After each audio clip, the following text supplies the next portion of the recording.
What's up, man? Living the good life, bro. Hell's Did yes, dude. did you fucking see what Shea did? 1.9 seconds left in the game. He transforms into, I don't even know if I should say it, Michael Jordan. Did that look like Michael Jordan to you, Dave?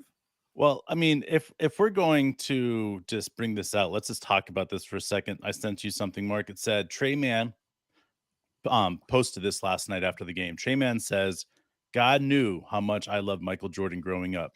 So he put him on my team with him. Put me on a team with him. Woo! So Trey Man Woo! saying some big ass words right there. My buddy Blake, we talk all the time. He asked me if Shay reminded me of Michael Jordan or Kobe. I said he was kind of like a mixture. Like you got a little bit of Kobe's DNA, got a little bit of Michael's DNA, and Kobe was a 9-time first team defensive player. Michael Jordan was named, I think, in '88 or '89, defensive player of the year, and then also had 9 first team defensive players. So to me, like both of those guys are incredible on defense, but the way that Shea steals the ball is, I feel, way more like Michael Jordan-esque on defense. So I feel like it's a nice little hybrid there. I think it's Okay, fun to see, man. Like the I closing see what you aspect of did it, there. the closing You switched aspects is up to fun, bro. defense. You switched up to defense, bro. It has to. I mean, like have we ever seen an offensive player at his caliber at the guard that can play lockdown defense like he does? Have we ever seen it besides Michael Jordan and Kobe Bryant? No. So, I mean, that's what we're saying. I mean, that's what I feel like we're at this moment of our lives where we in Oklahoma City, man, we get to watch a player that is a hybrid Michael Jordan, Kobe Bryant. And as we get older and he gets more mature and he starts putting up more points and he does more incredible things, I think it's going to be more evident that what we're watching. So, explain to me what the fuck we're seeing with Chet. I think we're seeing with Chet was the thing that you and I always knew that was going to happen with Chet. I mean, You said it. I told Triple you double with blocks. Triple triple double with doubles with blocks. blocks was going to happen. He was going to have 7, 8, 9, 10, 12, 14 blocks in the game. Like this is the person that we knew we were going to get with Chet. But stepping up in the game against the defending champions at their home after they already embarrassed us at our home. The way he stepped up like that, and I listen, I've never seen Aaron Gordon get blocked on a dunk. I mean, Oh I my know word! Michael Cage I said watched that, it but 6 times. The way he reached his hand on I top of it, know just and they just like pulled it back. couldn't believe it, man. Like, what was Chet? What happened to Chet was, I think everybody on Prime TV got a glimpse of how good Chet is going to be in the NBA. And I think it's scary because if you look at his last 5 games, he's had like 9 blocks, 3 blocks, 3 blocks, 2 blocks, 3 blocks, 6 blocks. Like Yeah, he is dominating yeah. He every almost had a aspect of it triple double. on the defensive end right now. And like you keep saying, almost a triple double with blocks, which hasn't happened since what, the 1990s? Yeah, since they said David Robinson, Michael Cage kept saying David Robinson in 1990. I thought it happened Um, just recently, but maybe I'm wrong on that. I he might have been talking about a rookie to do it, but was David Robinson a rookie in 90? I feel like he wasn't, but maybe he was because the 2 years delayed in the 89, Navy. 90. I don't know. So yeah, like what we're watching is something special, and you can be like, oh, there's a block shot in the first quarter, big shot, it's intimidating and stuff. There's a block shot in the fourth quarter that is clutch. He had both, but those clutch ones were, I mean, like his blocks kept getting more spectacular and more important and more crucial. And when you win a game by 1 point and the guy has 9 blocks, you don't have to do a lot of math to figure out how important those were. Mm-mm, you don't. And it's truly spectacular. It's insane. It's whatever you want to say it. 17 points, 11 rebounds, 9 blocks. Incredibly efficient from shooting with 6 for 12. And I gotta step back and I gotta say is there's something different in players. Like did I have any doubt in my mind the second that listen, coach calls timeout if Shea can't catch the ball. All right. Shay's got it.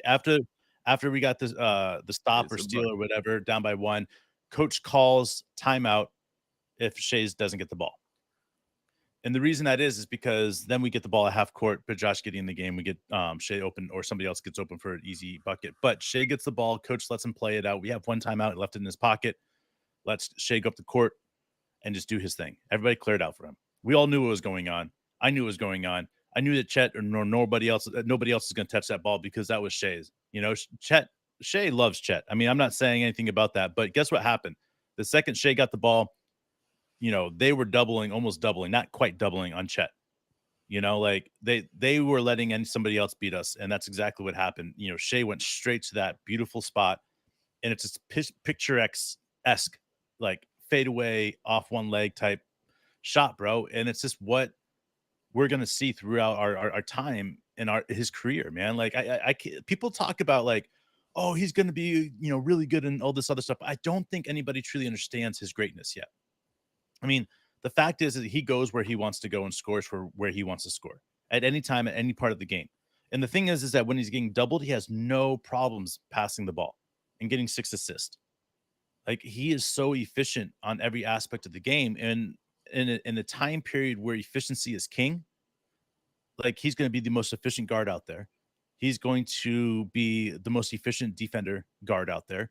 And you're going to be watching him dominate the NBA for many years. This is not one of those things where we're going to watch, kind of like Yao Ming or somebody like that dominates for a couple of years and then they get old. Like Shea's going to dominate for so long. Why? Because Oklahoma City Thunder protects their players. That's true, dude. They say if you want to be the best, you have to beat the best. That's it. And I'm not saying that one win against the champs at their home puts us in that category, but it's a step along the way. Dude, down 10, 4 minutes to go. There's just no way you can claim that you're the best in the league unless you've gone through these types of games and come out on top. It doesn't mean we're going to come out on top next time. We could still lose the series to them. So there's nothing like in a position where we think, oh, we're better than them. But for this one game, in this one situation, we executed on the stretch at an incredible way that we needed it. Because, like you said, we were down by 10, 2 minutes left, and they didn't stop making plays. When you watch it back, the Nuggets kept scoring, and we would score right back. They kept hitting big shots, but when it came time to get a stop, cut it to 1. They hit a 3-point in the corner, right? Made it to 4 again. Like it wasn't. Shea comes and just right. takes the ball when it's time to get a stop. Chet makes blocks when it's time to get a stop. We get the stops, but not just the stops. We play in this really smooth transition. So teams aren't set up. We're not going to call that timeout to let them get set up. We have the spacing we want for the shot we want. It was just such a beautifully executed game. We didn't end up getting it done against the Kings, Dave. And, I said after that game, though, it's hard. I felt like we executed at a way that I was just really proud of the game. We really made a couple of mistakes, at the end of the third quarter, at the beginning of the fourth quarter. And that was it. That was that game against the Kings. Sure. So this game, we found ourselves in that deficit. It wasn't a smooth, like, oh, yeah, we just went on and won it. We had to do what we're not wanting. We want to win these games by a bit of a margin, not necessarily hit a shot at the end to take the lead. But that's just part of the process right now. We didn't surprise anybody when we came in there. Coach Malone was a hell of a coach. Jokic, everybody knows what he can do. This whole thing is incredible, Dave. This was the season, not just the game of the season. I want to go as far as to say this is the best game we've had since the rebuild started. I know we won the play-in game. That was spectacular. But this game, to me, represents so much more because I honestly believe we are a contender this year. And I know people don't want to say it, but I really believe we are. Yeah, man. And they went big ball on us. I mean, they went straight up and put up. They had Gordon, Holiday, Porter, all forwards right there. They had Jokic, right? They had as a center, and then they had Murray, who's a big guard, right? So they went big on us, right? And people are going to sit here and say, "Well, this is proof that Josh Giddey's not, in the playing time and all this other stuff." Listen, when they went big on us, we had one option.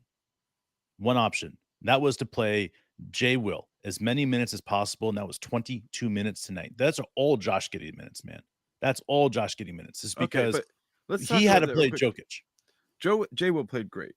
All right. Yeah, his no game was doubt. incredible. But that's because he was playing Jokic, and we had to have somebody other than Chet playing Jokic the whole game. So he shot 3 for 4 from deep, and he had 6. I'm sorry, that's wrong guy. He had 4 rebounds and 1 assist that passed to Isaiah Joe. But you mentioned Giddey, so let's back up. let's Yeah. talk Josh Giddey for a minute.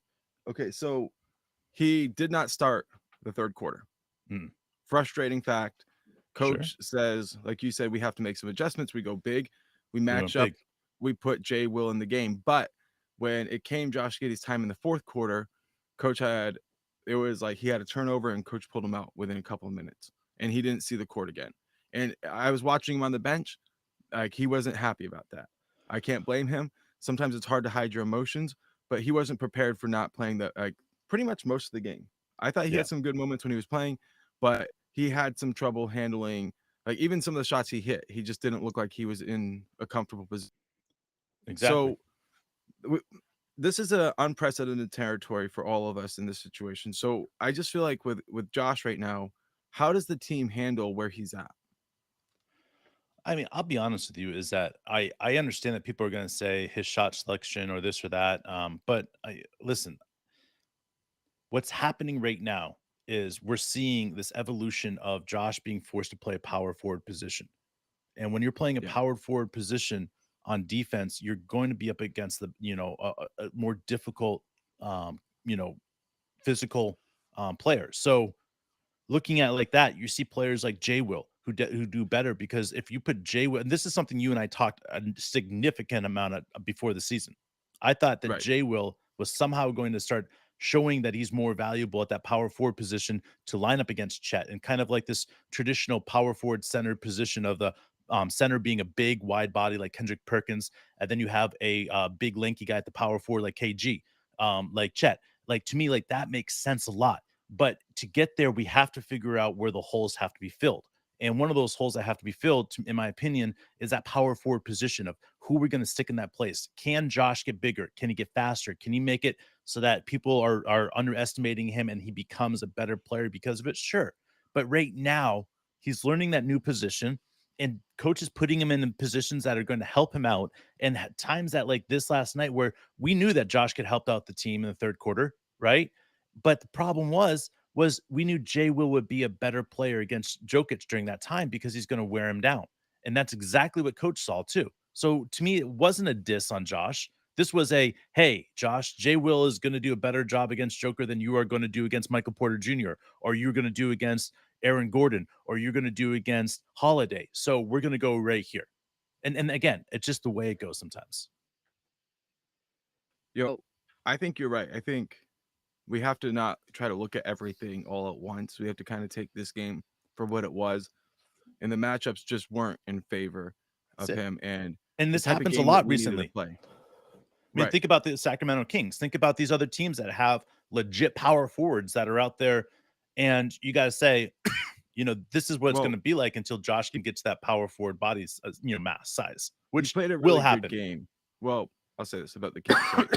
He played a really good second half against the Kings. He Yeah. started in the third quarter. He got 10 points in the third, and then he was given the opportunity to close the game, and he did a hell of a job. Yeah. Um, but that's how it is for Josh right now. Like you got a guy like Isaiah Joe, who's making defensive plays, but is Yeah. You're right. obviously a guy who needs to get opportunities to close games because of his ability to knock down shots. Even when he's Yeah. not knocking him down like he hasn't been, he still demands boom, he hits one, and it's because his teammates trust him, and he's got a shoot, no conscience when he's a shooter. Um, Casey Wallace, he needs minutes. Wiggins needs minutes. Kenny Sure. Williams plays that power forward position, center position, like the one that Josh is being asked to play, and he also has the ability to defend a little Mm, bit more like Josh's dad probably did. I haven't sure. seen too much, but like Warwick Giddy, like I Hmm. think that's kind of where we're at with Josh. Like he's got to continue to find a way to tap into that That work work. Giddy style, like get after it, defensively and build from there. Like these guys that came in during the beginning of the rebuild who earned minutes because of their offense are now having to figure out how to earn them off because of their defense. And certain guys earn them from their defense Mm, early on, like Dort and Wiggins, and they know how to do it. So be patient. I know we say that a lot with Josh right now, but last year a lot of people were, going after him, asking him to get, to trade him. He ended up with another spectacular year. I know that he's frustrated. I wish I could put my arm around him and just be like, listen, because I've been a coach. mm, I've been confidence because they're not out there playing. And you want to say like, use this time to focus on your craft, Mm, continue to improve. Your moment will come back. And when it does, be prepared. Because I've been in that spot as a player where you're outside the rotation and you would literally do anything to be in the rotation. But coach has decided to go in a different direction. Okay. It doesn't mean it's over. There was times, bro, where because of injury, I went from being the 13th man to the sixth man because just decimated with injury. So yep, don't drop your head. that's right. Keep fucking fighting.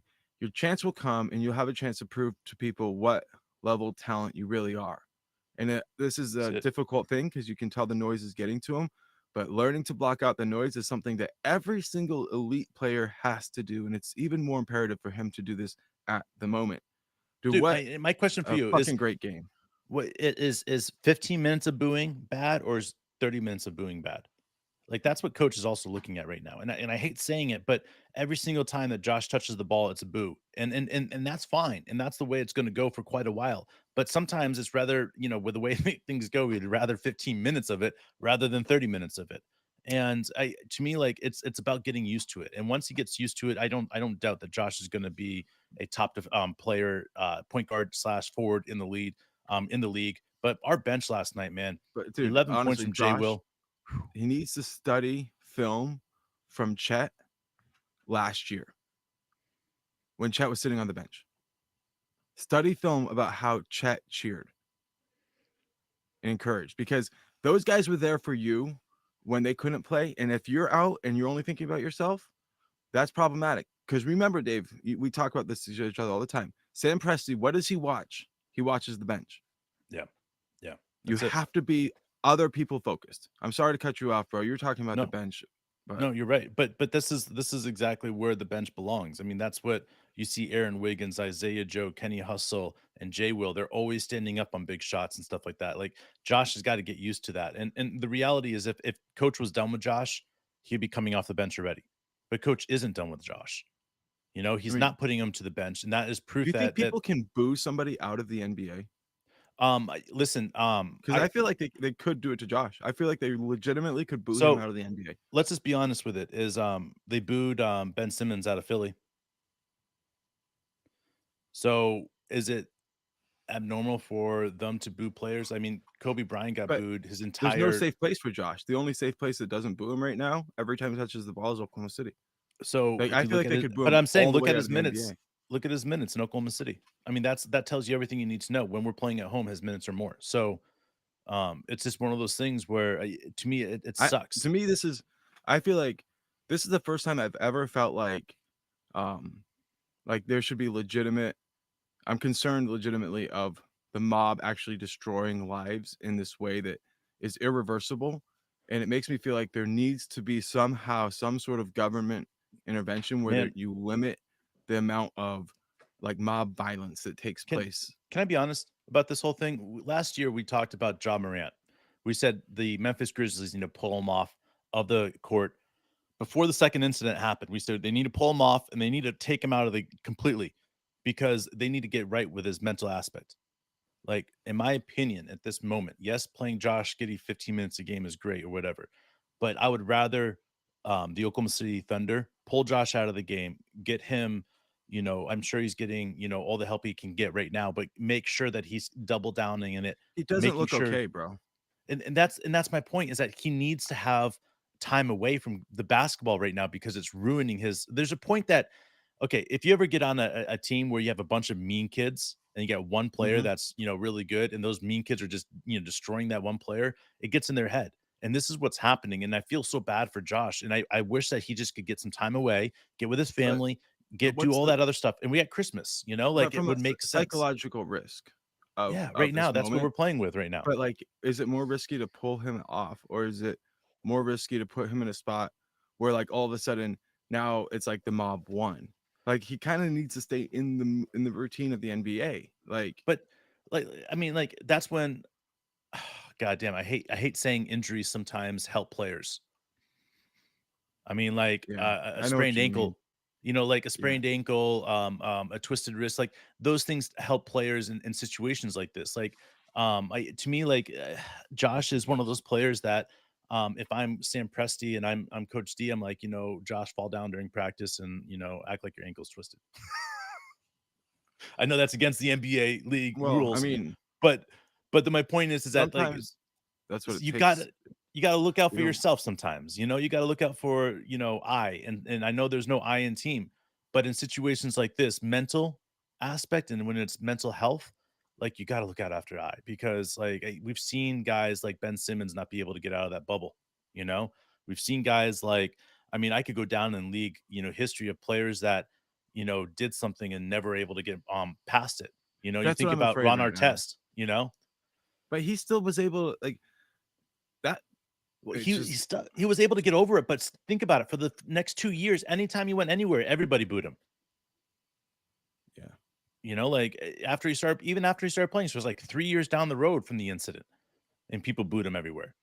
Like, yeah. again, it's just I'm looking at this and I'm saying Josh Giddey isn't a problem right now, but the problem is that if he doesn't get help mentally and he doesn't get, time away essentially to fall in love with basketball over again, that it's going to be something traumatic in his life. It's already dramatic, but traumatic is something a whole new deal. So I think there's it's already that. And then traumatic. I want to address something Chris J said here. The offensive rebounding is killing us. Yes, but last night I counted the offensive boards because I always do that. They had 2 incidents where they had 3 or more offensive rebounds in one Yeah, play. yeah. Okay.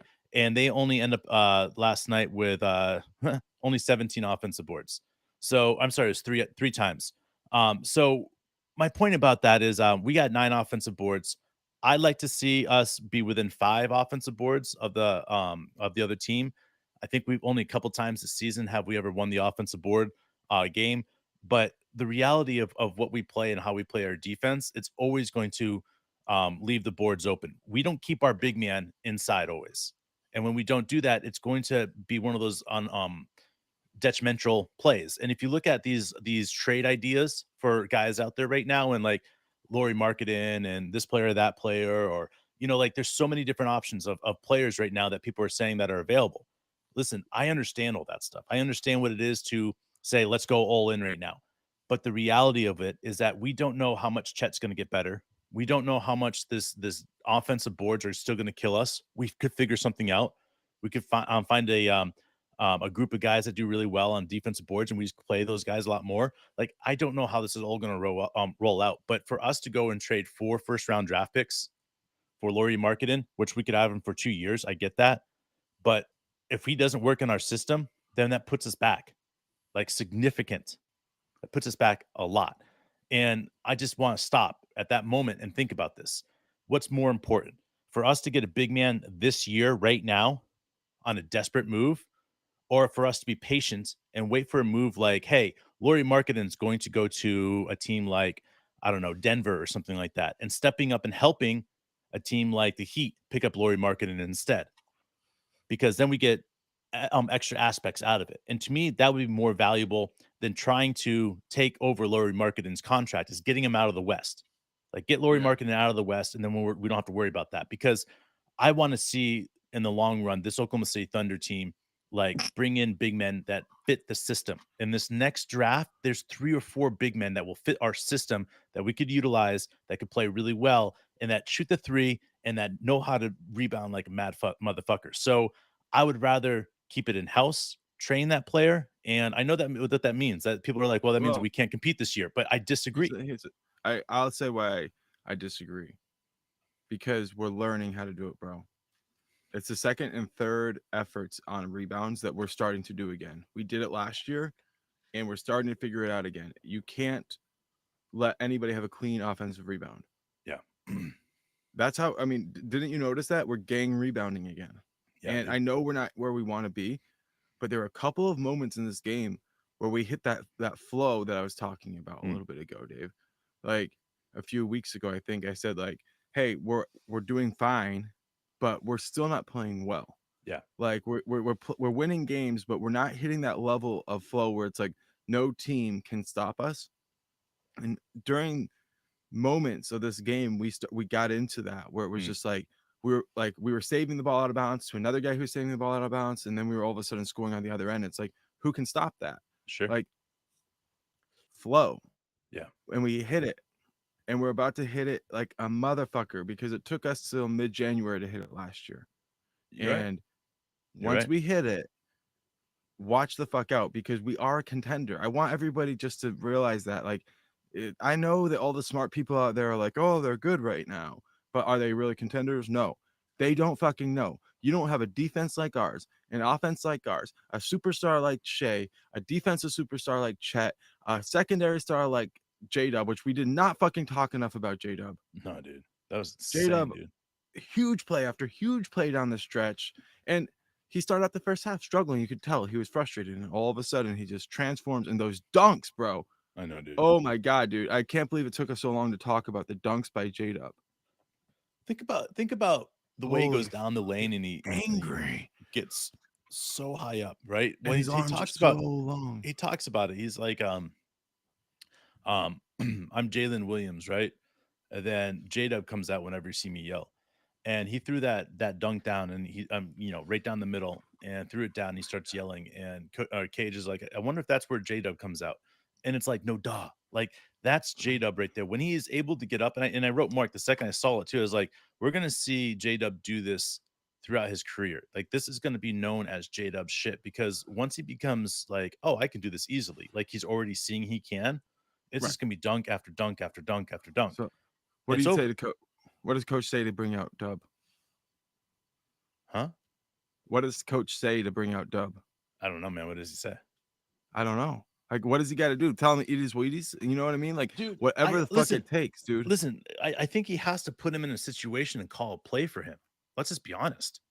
Like, I want to see coach early on call a play for J Dub that's backdoor, that's high elevated, and that's an alley Yeah, oop, whatever. Because yeah. J Dub even threw an alley oop to To Chet Chet. last night, Oh, and, oh and my god, there's and it was so so many critical. and there's so many weird, like crazy things. Like he elevated, had all the big men on him, and then just his floater where everybody's like, that's a floater.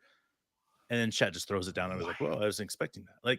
Like to me, like he does these crazy things that you have to just stop and appreciate. And um, Dude, I can you wish, I imagine? wish, I wish I could say this, but like this is the reality. Chet, J Dub, Shea, and the Slob.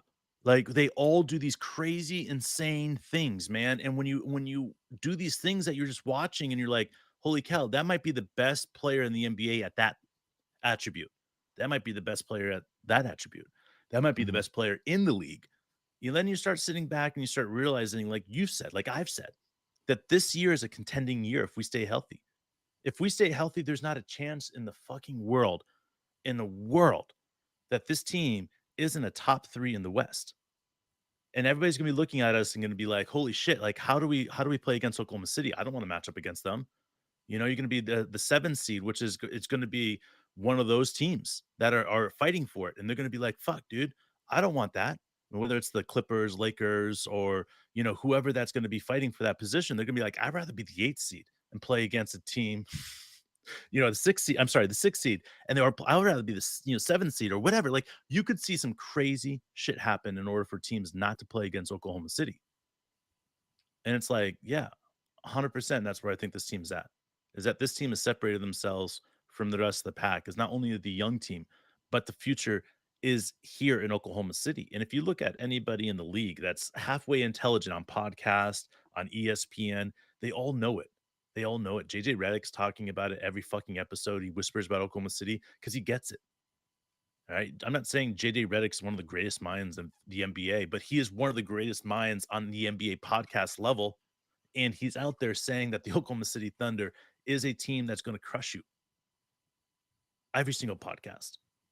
And then you got a game like this. What do you think is going to happen, guys? Everybody's going to be yelling from the rooftop. Chet for Rookie of the Year. Shea MVP. That means what? What? That means what? Guys, Oklahoma City Thunder are for real this year. Mark it up. Start saving up for playoff tickets because it's going to happen, guys. Buckle up, bitches. It's gonna be a ride. Catch you guys tomorrow.